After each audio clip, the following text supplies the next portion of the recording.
और मैं जिनको बुलाने जा रही हूँ उनके बारे में दो शब्द बोलना चाहती हूँ।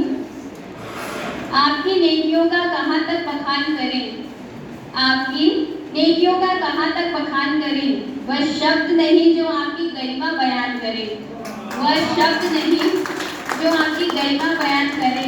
आप तो अपने आप में शहंशाह हैं हुजूर, आप तो अपने आप में शहंशाह हैं हुजूर, वो शख्सियत है आप जिन्हें हम सब सलाम करें। इन शब्दों के साथ में हमारे स्वीटेस्ट लवेबल सर को, मजाइद खान सर को इनवाइट करना चाहूंगी स्टेज पर।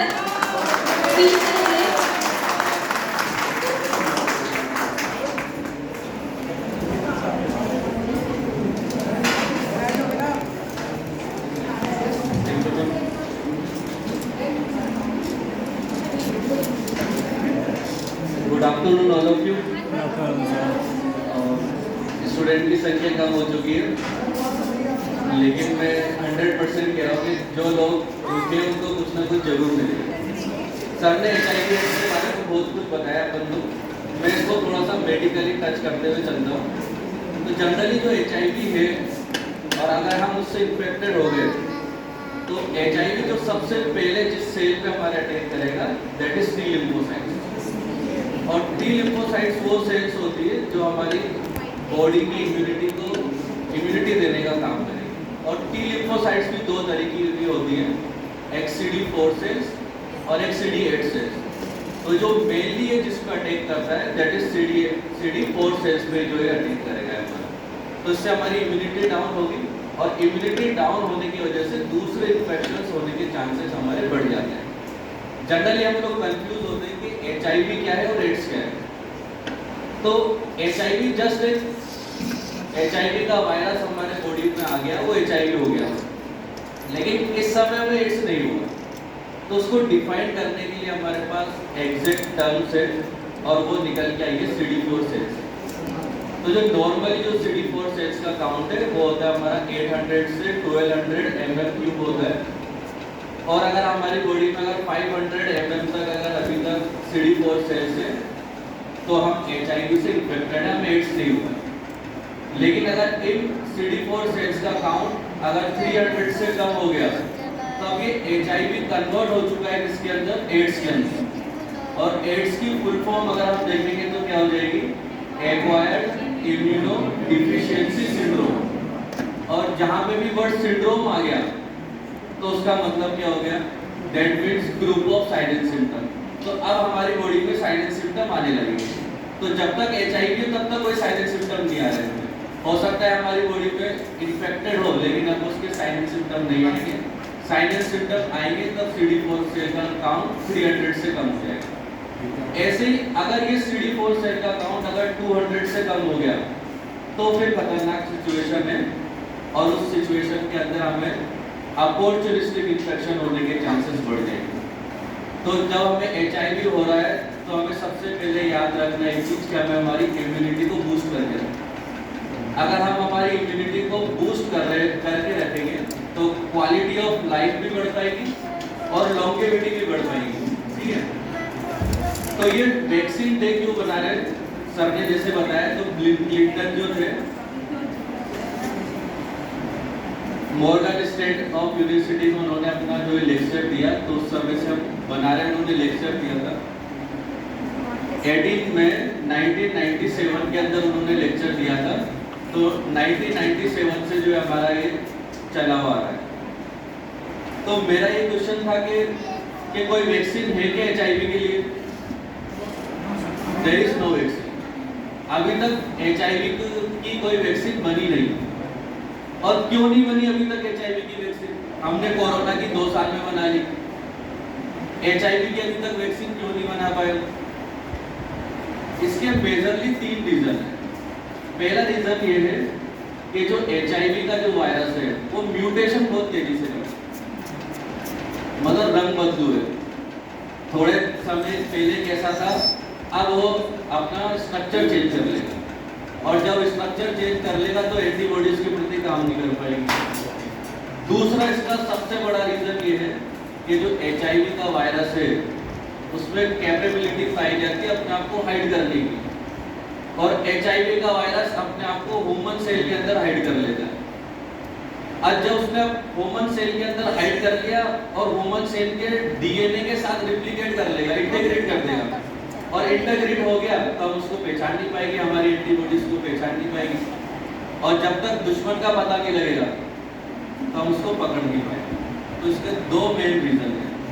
और तीसरा है कि हम हमारी इम्यूनिटी को हमेशा क्या करके रखें, बूस्ट रखें। तो पहले दो रीजन थे जिसकी वजह से हम क्या नहीं कर पा रहे, HIV की वैक्सीन बना नहीं पा रहे, तो इसीलिए डिफिकल्ट हो रहा है। फिर भी दो वैक्सीन अभी तक सबसे ज्यादा इफेक्टिव है। एक है RB144 वैक्सीन का ट्रायल चल रहा है थाईलैंड के अंदर। इसकी एफिकेसी कम है, इसकी एफिकेसी आ रही है अभी 40%, 39% एग्जैक्ट आ रही है। तो इसको अभी यूज नहीं कर रहे क्योंकि एफिकेसी कम है और पूरे सब पे लगाना है, तो इसको यूज नहीं कर रहे। दूसरी इससे भी अच्छी चल रही है जिस वैक्सीन का नाम है मेसेको वैक्सीन, और ये मेसेको वैक्सीन का 100% एफिकेसी आ चुकी है एनिमल्स के अंदर। और अब जो ये वैक्सीन का ट्रायल चल रहा है, ह्यूमन ट्रायल चल रहा है, और आशा करेंगे कि ये बहुत जल्दी हमें मिल जाएगी। तो जनरली हम दो तरीके की वैक्सीन प्रिपेयर करने जा रहे हैं। एक वैक्सीन है थेराप्यूटिक वैक्सीन और एक वैक्सीन है प्रिवेंटिव वैक्सीन। जो प्रिवेंटिव वैक्सीन जो लगेगी वो फर्दर जैसे हमें लग जाती है किसके लिए, हेपेटाइटिस की जो आ रही है आजकल, बी की जो आ रही है, या मीजल्स की आ रही है, चिकन पॉक्स की आ रही है, पोलियो की आ रही है, प्रिवेंटिव है, मतलब होने से रोकेगी। और जो दूसरी वैक्सीन हम तैयार कर रहे हैं दैट इज थेराप्यूटिक, मतलब अगर हमें HIV हो गया, एड्स हो गया, तो वो उससे ट्रीटमेंट के लिए है ना, तो होने से भी रोकते हैं हम, और हो गया तो उसको ट्रीटमेंट के लिए। तो दो तरीके की वैक्सीन जो है डेवलप हो रही है। सर हमें बता चुके कि एड्स कैसे फैला, पूरी हिस्ट्री बता चुके। इसके मेनली 3 रूट्स है HIV के फैलने के। पहला है अनसेफ सेक्स, दूसरा है जो ड्रग अब्यूज कर रहे हैं और निडल की जो शेयरिंग करते हैं उससे फैलता है, और तीसरा मदर टू फीटस। लेकिन जिस रूट के बारे में हम लोग जनरली एड्स का नाम सुनते हैं, जिस रूट्स का हमारे दिमाग में आता है, उससे फैलने के लीस्ट चांसेस है, बहुत कम चांसेस है कि उससे फैले। और उसके फैलने की एक ही शर्त होनी चाहिए कि जो प्राइवेट पार्ट है उसकी म्यूकोसा डैमेज है तो ही एड्स फैलेगा। लेकिन वो उससे सबसे कम चांसेस हो गए, लेकिन मोस्ट कॉमन है, जनरली इससे फैलता है। लेकिन अगर आप किसी को से आपने अनप्रोटेक्टेड सेक्सुअल इंटरकोर्स किया जिसको HIV था, तो 100% चांसेस नहीं कि आपको HIV हो, ठीक है।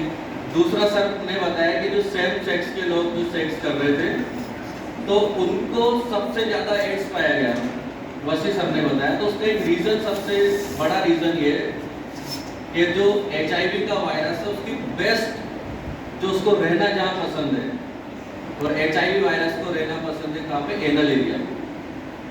अगर HIV वायरस का अगर लोड हम पूरी बॉडी में अगर काउंट करेंगे तो जो एनल जो म्यूकोसा है, उस एनल म्यूकोसा में सबसे ज्यादा लोड पाया जाता है। इसीलिए जो सेम सेक्स के जो लोग थे, जो सेम सेक्स से जो इंटरकोर्स कर रहे हैं, उनमें सबसे ज्यादा पाया गया, ठीक है। Use of needles drug abuse के लिए है इसे, और मदर टू फीटस ये फैलता है, जिसको हम प्रिवेंट कर सकते हैं कैसे, कि अगर कोई मदर HIV से संक्रमित है, इन्फेक्टेड है, तो हम वेजाइनल डिलीवरी ना करा करके हम उसको क्या कराएं, सिजेरियन सेक्शन, ठीक है। क्वेश्चन आया था कि अगर कोई यूटेंसिल से हम उसको शेयर कर रहे हैं, उसमें सलाइवा है, तो उससे फैलेगा क्या? उससे नहीं फैलेगा, क्योंकि HIV का जो वायरस है जैसे ही एयर के संपर्क में आता है वो डिस्ट्रॉय हो जाएगा। तो अगर सलाइवा एयर के संपर्क में आ चुका है तो उससे नहीं फैलेगा। अगर सलाइवा डायरेक्ट संपर्क में आ रहा है, जैसे सर ने बताया था डीप किसिंग के दौरान, तो उससे एड्स फैल जाएगा, ठीक है।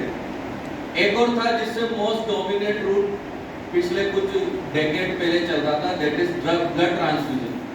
अगर किसी को HIV है और उसका ब्लड ट्रांसफ्यूजन हम करते हैं तो 100% है कि आपको तो जो है HIV हो जाएगा। तो दो रूट पहले कॉम्पिटिटिव एग्जाम में आते थे कि मोस्ट कॉमन रूट कौन सा है, sexual route. Most dominant route कौन सा था, ब्लड ट्रांसफ्यूजन था।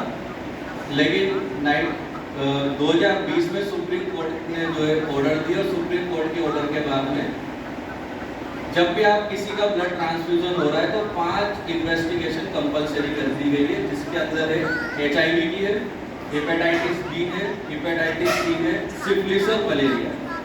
तो वो चांसेस को हमने 0 कर दिया। और तो नहीं हो रहा हम लोग 3 तरीके के टेस्ट हम लोग करते हैं इसमें HIV का पता लगाने में। पहला होता है ELISA टेस्ट, जो हमारा स्क्रीनिंग टेस्ट है शुरुआती दिनों में पता लगाने के लिए, क्योंकि जो हमारा HIV वायरस का विंडो पीरियड लगभग 6 से 8 सप्ताह का होता है। तो विंडो पीरियड कंप्लीट करने के बाद में वो ELISA में डिटेक्ट होता है HIV। और अगर हमें कंफर्मेटरी टेस्ट करना है, that is western blot test. तो वेस्टर्न ब्लड टेस्ट में कंफर्मेटरी टेस्ट होगा, और स्क्रीनिंग के लिए कौन सा टेस्ट है हमारा, ELISA।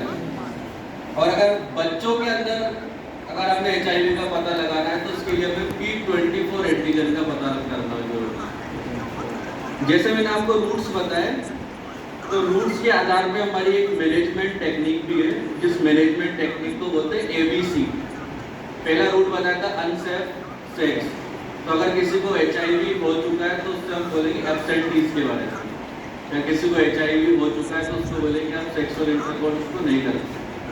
दूसरा मैनेजमेंट में B था, B में बर्थ।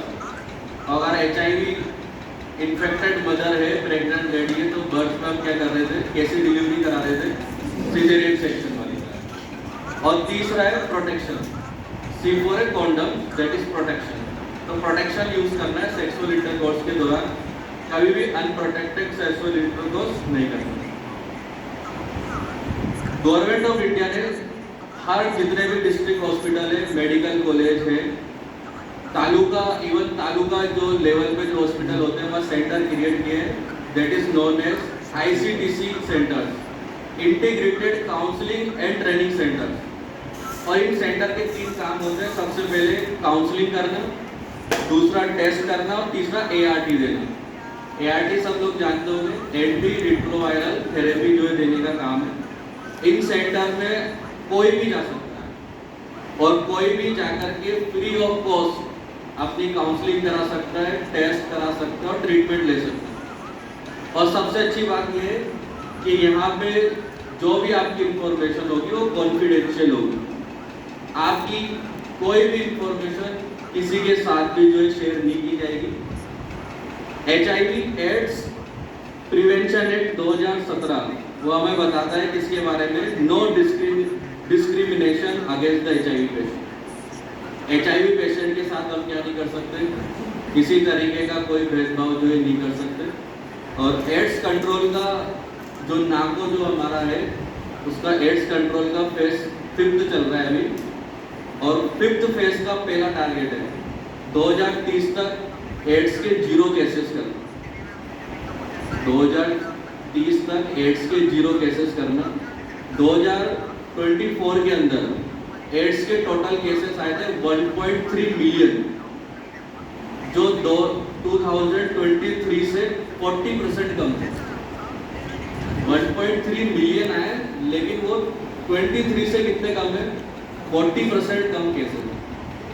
आज के टाइम में लगभग 39.9 मिलियन लोगों को HIV एड्स अभी के टाइम पे है, और इनमें से 1.4 मिलियन चिल्ड्रन है, छोटे बच्चे। ठीक है, तो जनरली अगर हम एड्स की बात करें तो एड्स से हमारी डेथ नहीं होती है। एड्स की वजह से कोई और इन्फेक्शन होता है, उसकी वजह से जो है डेथ होती है।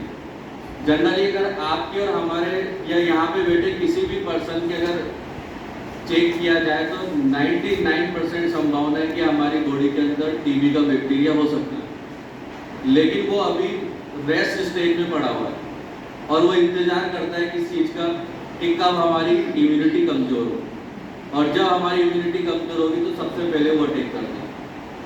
और जब HIV में हमें अपॉर्चुनिस्टिक इन्फेक्शन होता है तो HIV एड्स प्लस TB हो गया, तो फिर डेडली कॉम्बिनेशन हो जाता है, जहाँ हमारा जाना निश्चित हो जाता है। तो HIV के बारे में बहुत सारी चीज़ें, लेकिन आज के लिए इतना ही। थैंक यू, और आशा करता हूँ